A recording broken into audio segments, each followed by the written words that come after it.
attention to the fighters in that tournament. You know, and I signed up to fight the best. To be honest, my goal is to fight the best. You know, I'm not afraid to you know take a loss in my record. I want to go in there and really bring the best out of Jose Ramirez. And the better fighters I fight, the better Jose Ramirez I'm gonna be able to show. And you know, I'm waiting for that tournament to finish first and foremost.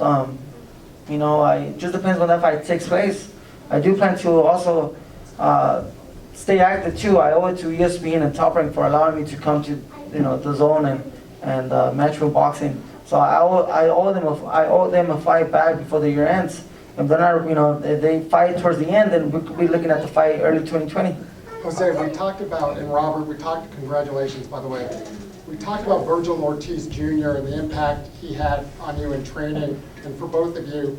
Can you feel in a fight like this? I mean, he's another 140-pounder from Dallas. Listen, Virgil Ortiz he's a monster. That kid's a monster.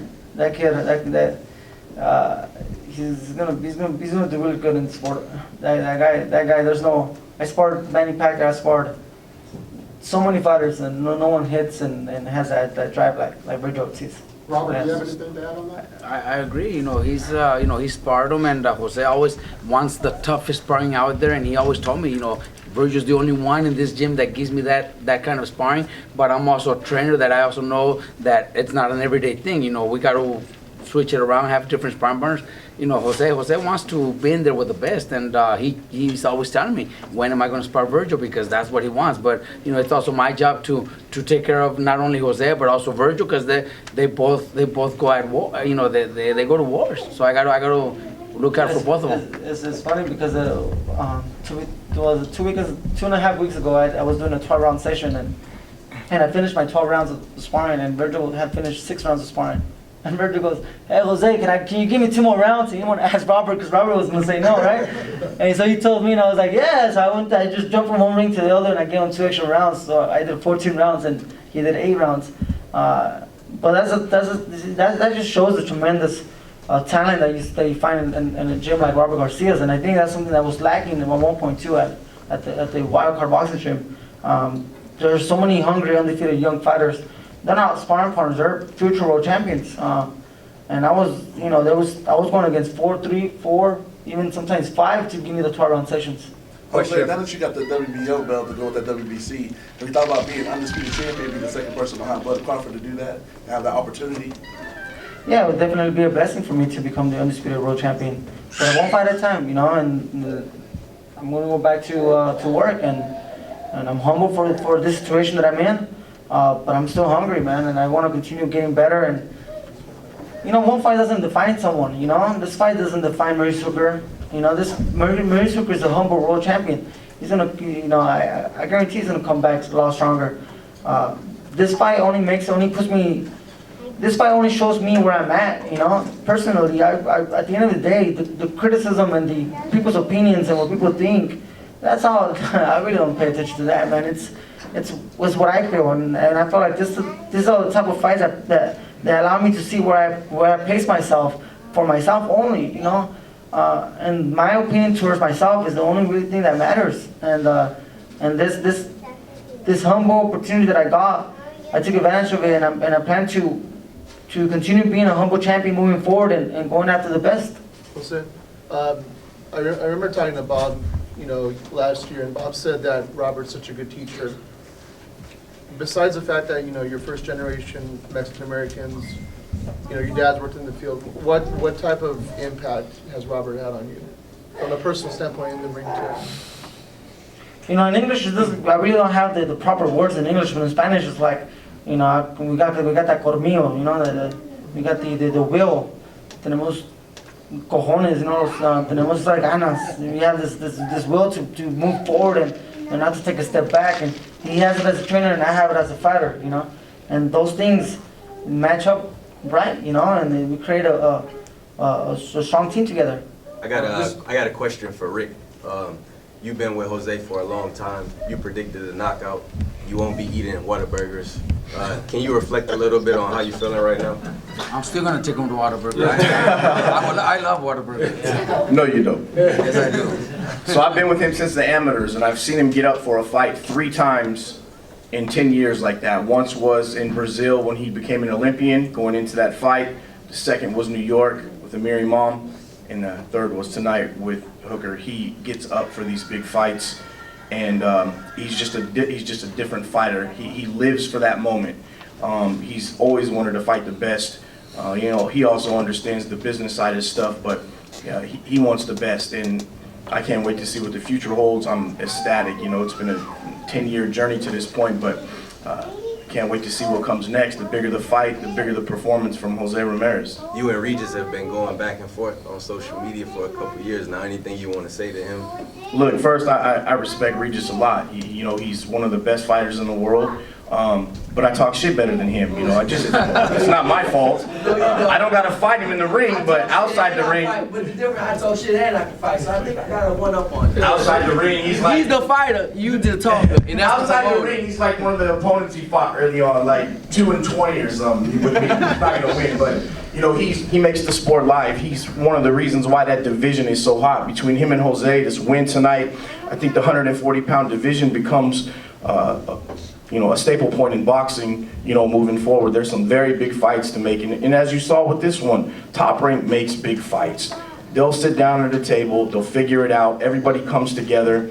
So, you know, I'm looking forward to that moment. I hope he goes into Taylor's backyard and takes care of business.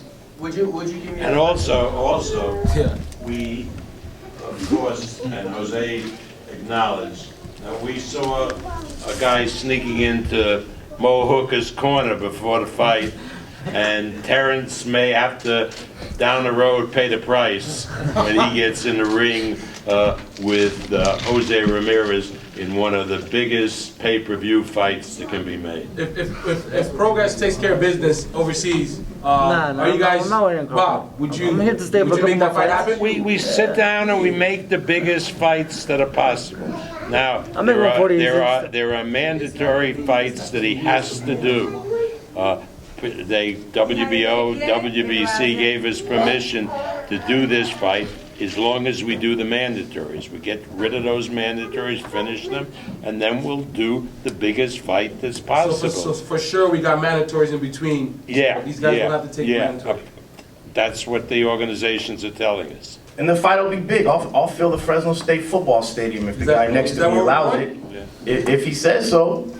Robert, I want to ask you a question. I wanted to piggyback off of, you know, Ramirez told us what makes you special. What makes Ramirez special to you? Look, just like he said, you know, we come from similar backgrounds. You know, I'm older than him, but my parents worked the fields just like his parents did. You know, my older brother and sisters, they all worked the fields. Me and Mikey are the only ones born here in the United States. Until 87 or 88, that's when my family became legal in the United States. You know, Jose comes to the same, you know, so we live the same life. And then in the gym, obviously, I see the hunger that he's got in the gym, and it just motivates me to push him even harder. He loves to work. Jose, how do you feel about the support of the Latinos here today? Even though you're not from Texas, you got a lot of support you. Yeah, you know, I think it's appropriate for me to say that there are so many great American stories, great stories of guys coming up from poverty and fighting. This story of Jose Ramirez is a real American story. The family came over, the mother and father, undocumented. Jose was born in the United States. They're now American citizens, his parents. But it wasn't easy. Working in those fields is backbreaking. Nobody wants to do it other than a lot of Mexicans and people from Central America. It's very, very tough work.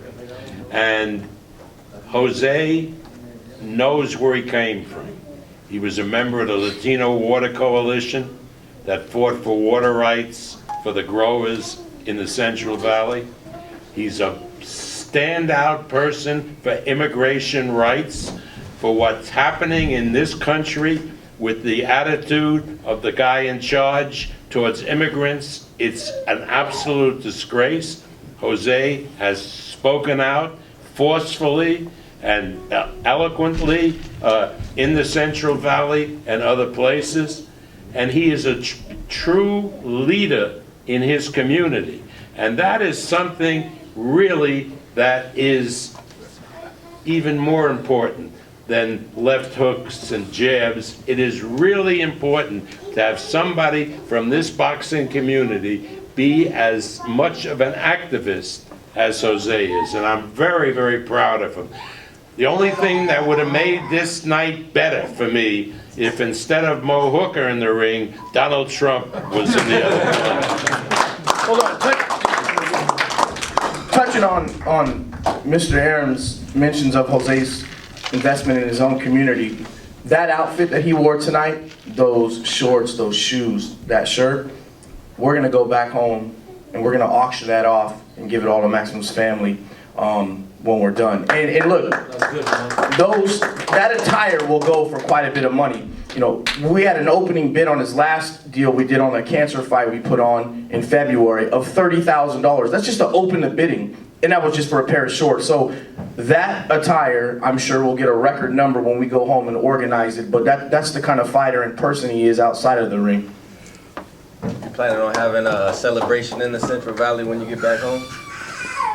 Yeah, you know, my son starts school August 13th, so I'm gonna go back and enjoy my house and enjoy the family before he starts school, and you know, become a father and see him grow and see him, you know, go through that school process. But yeah, just, you know, enjoy my family. I'm a quiet guy, you know. I'm the type of guy who likes to barbecue and hang out in the backyard. You know, I really don't like big parties or big celebrations. I'm not that typical guy, but listen, I'm very blessed and I'm happy for this opportunity, and I feel really good right now. I feel very excited, and I'm just, you know, ready to continue moving and showing the humble champion I am, and then showing, you know, the fans the good quality boxing, you know, and one fight at a time. I just want to give people my best, you know, and that's all I could do as a fighter, is just show them my best and the best I could do. And there's no doubt that when I step in that ring, I plan to leave my whole heart in that ring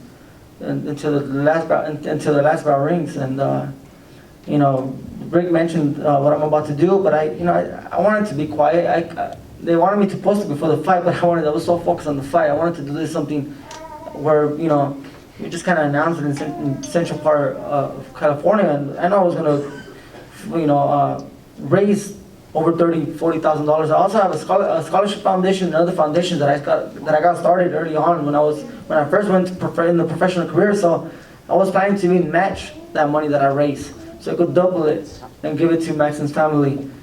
You know, but at the end of that, again, Maurice Hooker he's a humble champion. You know, he's a great guy. He came with his family supporting him. He has his kids. So at the end of the day, I'm just happy that we both came out of the ring well, and we're fine to move forward and continue, you know, giving the boxing fans good quality boxing. All right, a round of applause.